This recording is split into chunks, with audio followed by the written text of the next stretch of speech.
সেখানে মূলত রাজনৈতিক দলগুলোর অঙ্গীকার থাকে যে আমরা এই কাজগুলি করব। আমি সেই আলোচনায় যাবার আগে আমি প্রথমেই জানতে চাই আসলে ক্ষমতায় কি আসছে, আপনার কাছে কি মনে হচ্ছে? নির্বাচনে খুব অল্প কয়েকদিন মাত্র বাকি।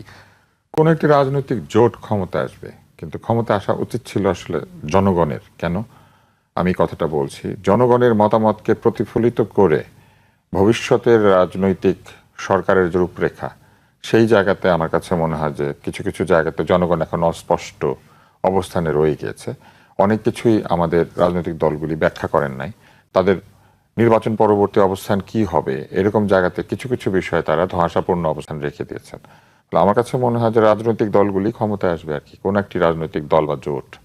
আর ক্ষমতায় কি আসছে আপনি যদি এইভাবে চিন্তা করেন যে বিএনপির নেতৃত্বাধীন জোট অথবা জামাতের নেতৃত্বাধীন জোট, এটা আমি বলতে পারবো না এই কারণে যে প্রথমত প্রেডিকশন মডেল, জরিপ বিভিন্ন জায়গায় দেখছি, জরিপ নিয়েও যদি কথা বলেন যে আসলে বিএনপির পক্ষে কথা বলেছে। কিন্তু সবসময় কি জরিপ আসলে ঠিক হয়? জরিপ জিনিস পরে আমার কোনো আস্থা নাই, কারণ জরিপের চরিত্র নির্ধারণ করে জরিপের টাকা এবং কারা জরিপ করাচ্ছে তার উপরে। আরেকটি হচ্ছে যে অনেক জরিপ খুবই অদ্ভুত।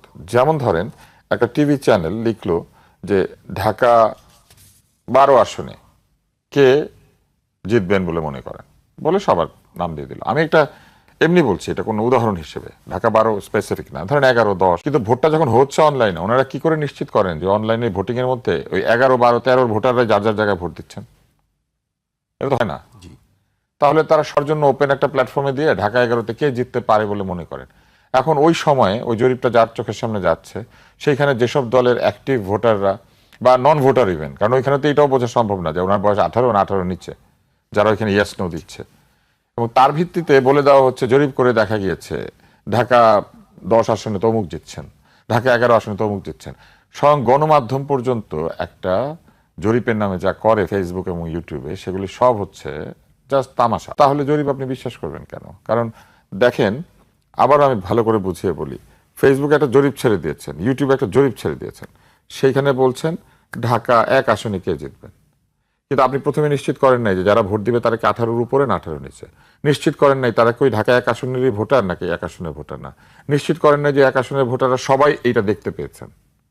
তারপর এটাও নিশ্চিত না যে সবাই ইন্টারনেট ব্যবহার করেন, সবাই ইউটিউব এবং ফেসবুকে গিয়ে এই জায়গাটাতে ভোট দিবেন। না দিলেন কত পার্সেন্ট সেটাও নিশ্চিত করেন নাই, কিন্তু ওইটা দিয়ে নিউজ করছেন এগিয়ে আছেন ঢাকা 1-এ জরিপের ভিত্তিতে অমুক প্রার্থী। এগুলো জাস্ট তামাশা, খেলা।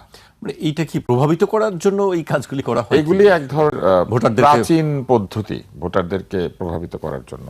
যদি শিক্ষিত ভোটার হয় তাহলে এটা দিয়ে কোনোভাবেই প্রভাবিত হয় না। আর অশিক্ষিত ভোটার যদি হয় তবে কোনো কোনো ক্ষেত্রে তারা মনে করে যে আয় হায় উনি তো জিতে যাচ্ছেন, তাহলে আমার ওনার সাথেই থাকা উচিত। এইভাবে হয়তো কেউ কেউ প্রভাবিত হতে পারেন। তবে আমার মনে হয় যে এই পরিমাণটা আগের চাইতে অনেক কমে এসেছে, কারণ মানুষ এখন এগুলো বুঝে। জি, আরেকটি বিষয় অনেক জরিপ তো আছে পয়সা দিয়ে করানো হয়। জি, তুষার ভাই, খুব অল্প কয়েকদিন নির্বাচনের 12 তারিখ ভোটের ব্যাপারে, কিন্তু এখনো গণভোট নিয়ে একটি কথা বিভিন্নজন বলছেন। এখনো আমরা সম্প্রতি দেখেছি শাহীন মালিকের একটি বক্তব্য, আমি সেই বক্তব্যটি একটু উল্লেখ করতে চাই। পৃথিবীর ইতিহাসে সবচেয়ে হাস্যকর গণভোট হতে যাচ্ছে বলে মন্তব্য করেছেন সংবিধান বিশেষজ্ঞ ডক্টর শাহীন মালিক। নির্বাচন, রাজনীতি এবং অর্থনীতি নিয়ে খান ফাউন্ডেশনের এক আলোচনায় তিনি বলেন, 12 ফেব্রুয়ারি সংসদ নির্বাচনের কথা বলা হলেও আদতে এটা একটা স্থানীয় সরকারের নির্বাচন হচ্ছে। তিনি তার এই কথাটাকে আপনি কিভাবে দেখছেন? যে তিনি যা বলেছেন তিনি তো সেটা ব্যাখ্যা করেছেন এখানে, অতএব তার ব্যাখ্যাটা যদি আপনি একই সাথে পড়েন তাহলে মানুষ বুঝে ফেলবে। উনি যা যা বলেছেন এই কথাগুলি টকশোতে আমার মতো অনেকেই বলেছেন, গণমাধ্যমে এই প্রসঙ্গগুলি আগে এসেছে। উনি যেহেতু একজন বাংলাদেশের শীর্ষস্থানীয় আইনজীবী, আইনের ব্যাপারে একজন বিশেষজ্ঞ, এমনকি সাংবিধানিক আইনের ব্যাপারও, উনি যা বলেছেন সেইখানে ভুল থাকার কোনো সম্ভাবনা নেই। উনি যদি কোনো কিছুকে হাস্যকর বলে থাকে তাহলে ফেসবুকের হাহা রিয়াকশন ছাড়াই বলা যায় যে এটা একটা হাহা হতে যাচ্ছে, এবং এটা হাহা হবে। কেন হবে এটা কিন্তু উনি ব্যাখ্যা করেছেন। আমি শুধু কয়েকটি কথা বলি। একটি হচ্ছে press institute of Bangladesh, PIB, তারা একটা নির্বাচনী নির্দেশিকা তৈরি করেছে গণমাধ্যম কর্মীদের জন্য। সেখানে পরিষ্কার ভাষায় লিখেছে যে গণমাধ্যমে হ্যাঁ ভোট দিলে নতুন সংবিধান হবে। এই গণমাধ্যমে হ্যাঁ ভোট দিলে নতুন সংবিধান হবে? এই সংস্কার কি নতুন সংবিধান তৈরি করতে যাচ্ছে, নাকি এক্সিস্টিং সংবিধানের কিছু ধারাকে পরিবর্তন করে এটাকে ফ্যাসিবাদ বিরোধী একটা চরিত্র দিতে চাচ্ছে? ব্যাপারটা তাই ছিল না? শুরুতে তাই বলা হয়েছিল। তাহলে ওইখানে প্রিন্টেড অবস্থায় লেখা আছে যে নতুন সংবিধান হতে যাচ্ছে, নতুন সংবিধান হবে। নতুন সংবিধান কি করে হবে? সেই সংবিধান কি তাহলে 2026 সালের সংবিধান? এই কথাটাই তো পরিষ্কারভাবে বলে নাই। ফলে পুরো গণভোটের ব্যাপারটাই একটা ধোঁয়াশা। এইটা হ্যাঁ দিলে কি হবে আসলে? জি, এটিও প্রশ্ন যে হ্যাঁ, হ্যাঁ, কি হবে? জয়ী হলে কি হবে বা না জয়ী হলে কি হবে হ্যাঁ, সেটি হ্যাঁ জয়ী হলে কি হবে, হ্যাঁ জয়ী হলে কি হবে না, এই ব্যাপারগুলি খুব পরিষ্কারভাবে ওনারা বোঝান নাই। ওনারা কতগুলি পজিটিভ জিনিসপত্র এখানে দিয়ে একটা প্রচার অভিযান শুরু করেছেন, যেখানে বারবার বলার চেষ্টা করেছেন যে এইগুলি হলে আর ফ্যাসিবাদ আসবে না। আমি একটা টেলিভিশন অনুষ্ঠানে রিলে, মানে সংবাদের রিলে দেখেছি, বাংলাদেশের একজন সুপ্রিম কোর্টের আইনজীবী, সুপ্রিম কোর্ট হচ্ছে বাংলাদেশের সংবিধানকে আপহোল্ড করে, সুপ্রিম কোর্ট হাইকোর্ট হচ্ছে এই সংবিধানকে রক্ষা করে, তাই না, একটা রক্ষা কবচ। সেখানকার আইনজীবী সংবিধানটাকে লিটারেলি ছুঁড়ে ফেলে দিয়েছেন, ঢিল মেরেছেন। সুপ্রিম কোর্টের দায়িত্ব কি ছিল আসলে আমরা জানি না। যারা সংবিধানের রক্ষাকর্তা তারা কি এই আচরণটাকে সমর্থন করেন কিনা মানুষ তো এটা জানতে চাইতে পারে, কারণ আমরা তো পড়েছি যে সংবিধানের মর্যাদা রক্ষা করা দায়িত্ব। তাহলে কি আমরা যে কেউ সংবিধানটাকে যে কোনোখানে ছুঁড়ে ফেলতে পারবো? আমরা কি এটাকে যে কোনোখানে ঢিল মেরে ফেলে দিতে পারবো, ময়লার ডিপোতে ফেলে দিতে পারবো? আসলে পারবো কিনা এটাই জানার ইচ্ছা। ঠিক একইভাবে এই যে গণভোটটি আয়োজিত হতে যাচ্ছে, এখানে তারা যে বিষয়গুলি বলেছেন, সেখানে বলেছেন যে গণভোটের ফলে ফ্যাসিবাদ আর আসবে না। ফ্যাসিবাদ আসা না আসা কি সংবিধানের উপর নির্ভরশীল? ফ্যাসিবাদ প্রথমেই এসে ওই যে আমাদের এখনকার যে অন্তর্বর্তী সরকার আছেন, ওনারা যে সংবিধানের অধীনে শপথ নিয়েছেন, ওনারা নিজেরাই সংবিধানটাকে বিভিন্ন জায়গাতে উল্টেপাল্টে ফেলছেন না? ফেলার সময় কি বলছেন? আমাদের ম্যান্ডেট আছে, আমাদের বিপ্লব আছে, আমাদের অভ্যুত্থান আছে। ফ্যাসিবাদ তো একইভাবে বলবে, আমি জানি জনগণ এটা বলেছে, আমি জনগণের লোক, আমি জনগণের বাপ মা, বলে না ফ্যাসিবাদ? জি। আমি খাওয়াই, বলেন তো।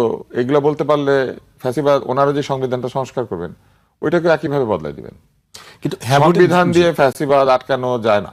কে আটকাতে গেলে মানুষকে স্বাধীন চেতা হতে হয়, আইন বুঝতে হয়, নিজের অধিকার সম্পর্কে সচেতন হতে হয়, এবং তারপরেও পৃথিবীর বিভিন্ন দেশে ফ্যাসিবাদ এসেছে। এই যে ফ্যাসিবাদ, এটা কি কোনো দরিদ্র দেশে উৎপত্তি হওয়া বিষয়? এটা উৎপত্তি হয়েছিল ইটালিতে। ইটালি হচ্ছে ইউরোপের একটি সক্ষম দেশ ছিল যখন ফ্যাসিবাদ এসেছে। মুজোলিনির হাতে এই ফ্যাসিবাদের সৃষ্টি। ফ্যাসিবাদ শব্দ, এটার আসল উচ্চারণ হচ্ছে ফ্যাসিবাদ, ফ্যাসিস্ট, কিন্তু আমরা এটাকে ফ্যাসি বলি কারণ দন্তস্ব দিয়ে বানান করার কারণে। বাঙালি বুঝবে না, তাই এটাকে ফ্যাসিবাদই বলতে হয়। ফ্যাসিবাদ বললে আবার এখন লোকে বুঝবে না, ভাববে ফাঁসি নিয়ে কথা বলছি। তো এখন যে এটা ইটালি থেকে আসে নাই, তো কেমনে আসলো? উন্নত বিশ্ব থেকে এটা তৈরি হলো কেন? আরেকজন যে ছিলেন জার্মানিতে, জার্মানি তখন ইউরোপের সবচেয়ে উন্নত দেশগুলো একটা জায়গায় পৌঁছে গিয়েছিল না, শিল্পোন্নত দেশ। শিল্পোন্নত হওয়ার কারণে তারা যুদ্ধ করতে পেরেছে। ফ্যাসিবাদী আমরা স্পেনে দেখি নাই, ফ্র্যাঙ্কো। তাহলে এত উন্নত দেশে, আরেকটি এত প্রশ্ন উন্নত আছে, দেশে জি। এটা আসলো কিভাবে? ওনার বিধান বানাতে পারে নাই, সেজন্য এসেছিল? মোটেও না। তাদের প্রথম আচরণই হচ্ছে সে সংবিধান ছুড়ে ফেলে দেয়। এখন এই গণভোটে বলা হয়েছে যে গণভোটের কারণে ফ্যাসিবাদ আসবে না। ভালো কথা, আসবে না, কিন্তু এই গণভোটে হ্যাঁ হলে তো শরিয়া আইনও প্রচলিত হবে না, শরিয়া আইন করা সম্ভব না। কিন্তু গতকালই সম্ভবত একটি রাজনৈতিক দল তাদের আমি জি তাদের ইস্তেহার দিয়েছেন। আমি একটা লাইন শুধু বলবো। তারা বলেছেন যে তারা বিভিন্ন ধরনের ব্যবস্থা নেবেন। তার মধ্যে তারা একটি জায়গায় বলেছেন যে তারা পার্সোনাল ল, ধর্মভিত্তিক পার্সোনাল ল চালু করবেন। জুলাইয়ের সনদ কিন্তু যে কোনো ধরনের ধর্মভিত্তিক আইন প্রতিষ্ঠার বিরুদ্ধে। ধর্মভিত্তিক আইন প্রতিষ্ঠা করা যাবে না জুলাই সনদ হলে। তুষার ভাই, আপনার- তাহলে এটা হ্যাঁ হলে পরে ওনারা যদি জুলাই সনদের পক্ষে থাকেন, তাহলে personal law based on religion এটা কিভাবে হবে? এটা তো ব্যাখ্যা করতে হবে।